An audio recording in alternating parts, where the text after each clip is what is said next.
Lionel Scaloni প্রতিপক্ষ হিসেবে আপনার বিপক্ষে দাঁড়াবে, ডাগআউটে দাঁড়িয়ে সমস্ত পরিকল্পনা ধ্বংস করে দিয়ে আপনার বিপক্ষে জয় ছিনিয়ে নেবে। তারপর ম্যাচ শেষে এমন কিছু তিনি করবেন যা দেখে, যা শুনে আপনি তাকে ভালোবাসতে বাধ্য হবেন। দুই হাত প্রসারিত করে জানিয়ে দেবেন, আমার হৃদয় ছোট নয়, আমার হৃদয় অনেক বড়। এসো, আমি তোমাকে আগলে নেব, জড়িয়ে ধরব। তোমাকে ভালোবাসা দেয়া ছাড়া আমার কাছে আর কিছু নেই। আমার বক্ষে যতক্ষণ তুমি থাকবে, তুমি যত দূরে চলে যাও, ততক্ষণ পর্যন্ত তুমি আমার ভালোবাসা পেতেই থাকবে। এই ভালোবাসা কখনো শেষ হবে না। ব্রাজিল আর্জেন্টিনা ম্যাচের আগে রাফিনহা যে শব্দগুলো ব্যবহার করেছিলেন, সেই শব্দগুলো আপনারা নিশ্চয়ই জানেন। এই শব্দগুলো শুনতে খুব একটা ভালো শোনায় না, তবুও অতিরিক্ত আত্মবিশ্বাস দেখাতে গিয়ে রাফিনহা যেই কথাগুলো বলেছিলেন, সেই শব্দগুলো আর্জেন্টাইন প্লেয়ার ফ্যান থেকে কেউ ভালোভাবে কিন্তু নেয়নি।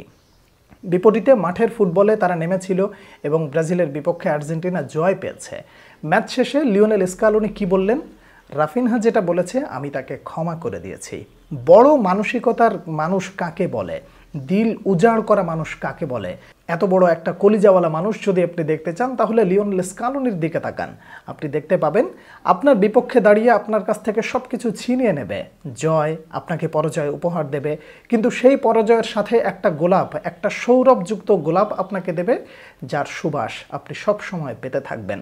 ব্রাজিল আর্জেন্টিনা ম্যাচ শেষ হয়ে গেছে, কিন্তু লিওনেল স্কালোনির যে সৌরভ, সেটা এখনও শেষ হয়নি। যতদিন তিনি ড্যাগআউটে থাকবেন, সেটা হোক আর্জেন্টিনা দলে কিংবা হোক কোনো ক্লাব ফুটবলে, যেখানেই থাকবেন, তার এই সৌরভ তিনি বোধহয় আজীবন ছড়াতে থাকবেন। তার এই আচরণটা আপনাকে তাকে ভালোবাসতে বাধ্য করবে। আপনি যদি এর পরেও তাকে ভালো না বাসতে পারেন, তাহলে আপনি নিশ্চয়ই কোনো একটা গণ্ডির মধ্যে আটকে আছেন, যে গণ্ডি আপনাকে ফুটবলের আসল সৌন্দর্য থেকে বঞ্চিত করেছে, যেই বঞ্চিত হবার কারণে আপনি সৌন্দর্যের যে একটা সৌরভ থাকে, সেই সৌরভ থেকে আপনি অনেক দূরে সরে যাচ্ছেন। লিওনেল স্কালোনির এই শব্দগুলো যখন আপনি শুনবেন, তখন আপনার নিজের ভেতরেও আলাদা রকম একটা ভালোবাসা কাজ করবে। তিনি বলেন, আমি রাফিনহাকে ক্ষমা করে দিয়েছি। সে আসলে যে শব্দগুলো বলেছে, সেই শব্দগুলো শুনতে খারাপ শোনা গেলেও সে আসলে তার ব্যাজ, তার দেশের জার্সিকে রক্ষা করতে চেয়েছিল, সে তার দেশকে রিপ্রেজেন্ট করতে চেয়েছিল। আমি এগুলো মনে রাখিনি, আমি তাকে ক্ষমা করে দিয়েছি। যদি আপনাকে প্রশ্ন করি লিওনেল স্কালোনির এই কথাগুলোকে আপনি কিভাবে বর্ণনা করবেন, তাহলে বোধহয় দিস্তার পর দিস্তা লেখা আপনি শুরু করবেন, আপনি ক্লান্ত হয়ে যাবেন, তবুও বোধহয় লেখা শেষ হবে না। মনে চাইবে আরেকটু যদি লিখতে পারতাম, তাহলে বোধহয় ভালো লাগতো। লিওনেল স্কালোনির এই শব্দগুলো আমি আমার মতো করে যদি বলি, মরুভূমির ভেতরে ক্লান্ত আপনি দাঁড়িয়ে আছেন, চতুর্দিকে রোদ একেবারে খাঁ খাঁ করছে, গরমের তাপ সেখানে অত্যন্ত প্রকট। সেখানে বোধহয় হঠাৎ এক পশলা বৃষ্টি এসে আপনার টকবগে হৃদয়টাকে শীতল করে দিয়ে গেল। আপনি স্বস্তির নিঃশ্বাস ফেললেন এবং বললেন, বৃষ্টি, আমি তোমায় ভালোবাসি।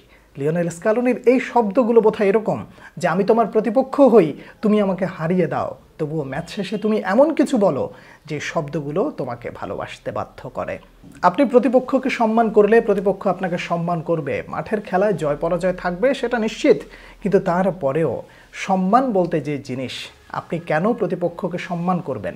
লিওনেল স্কালোনি আপনাকে চোখে আঙুল দিয়ে হাতে কলমে শিখিয়ে দিল, তুমি আমার প্রতি যতই রুক্ষ আচরণ করো না কেন, তুমি আমার কাছে যখনই আসবে, তখন হৃদয় উজাড় করে তোমাকে আমি ভালোবাসা উপহার দেব। তোমাকে হয়তো আমি তোমার কাছ থেকে জয়টা নিয়ে আমি তোমাকে একটা পরাজয় উপহার দিয়েছি, তবে ওই পরাজয়ের সাথে তোমাকে যে একটা সুবাসিত সৌরভযুক্ত একটা ফুল দিয়েছি, এই ভালোবাসা নিয়ে তুমি আজীবন মনে রাখবে। যখন আমার দেশের কথা উঠবে, যখন আমার কথা তোমার মনে পড়বে, তুমি মুচকি একটা হাসি দিয়ে বলবে, মানুষটা আসলেই ভালো মানুষ। লিওনেল স্কালোনির উদারতা, লিওনেল স্কালোনির বড় মানসিকতা, যেভাবে তিনি শিক্ষা দিলেন, সেটা শুধু ফুটবল মাঠে নয়, সেটা আপনার ব্যক্তি জীবনেও হতে পারে। প্রতিপক্ষ যেই হোক, তাকে সম্মান করতে হবে। সে বড় হোক ছোট হোক, তাকে কখনোই অপমান না করে এমনভাবে ভালোবাসতে হবে, মাঠে ময়দানে যেখানেই হোক, ছলে বলে কলে কৌশলে তার থেকে আমি জয়টা ছিনিয়ে নেব ঠিকই, কিন্তু তাকে আমি কখনো অপমান করব না, বরং ভালোবাসা দিয়ে তাকে এমনভাবে বিদায় করতে চাই, সে যেন চলে গিয়েও বলতে পারে যে না, আমি একটা ভালোবাসা নিয়ে এসেছি। হয়তো হেরে গিয়েছি, আবার কোনো একদিন জেতার আশা নিয়ে তার মুখোমুখি আবার হব, তবে তিনি যে আমাকে ভালোবাসাটা দিলেন, এই ভালোবাসাটা বোধহয় আমি কখনোই ভুলতে পারবো না। লিওনেল স্কালোনির এই কথাগুলো যদি আপনি আপনার জীবনে বাস্তবায়ন করেন এবং বাস্তবায়িত করতে পারেন, তাহলে বোধহয় আপনার জীবন সুন্দর হতে পারে। দর্শক, রাফিনহার শক্ত মন্তব্যের পর লিওনেল স্কালোনির এমন উদারতা নিশ্চয়ই আপনাকে মুগ্ধ করেছে। আপনার মনের ভেতরে যদি কোনো শব্দ থাকে আপনি অবশ্যই আমাকে লিখবেন। পরবর্তী ভিডিওতে আবারও আপনার সঙ্গে দেখা হচ্ছে। সে পর্যন্ত অনেক অনেক ভালো থাকবেন। আল্লাহ হাফেজ।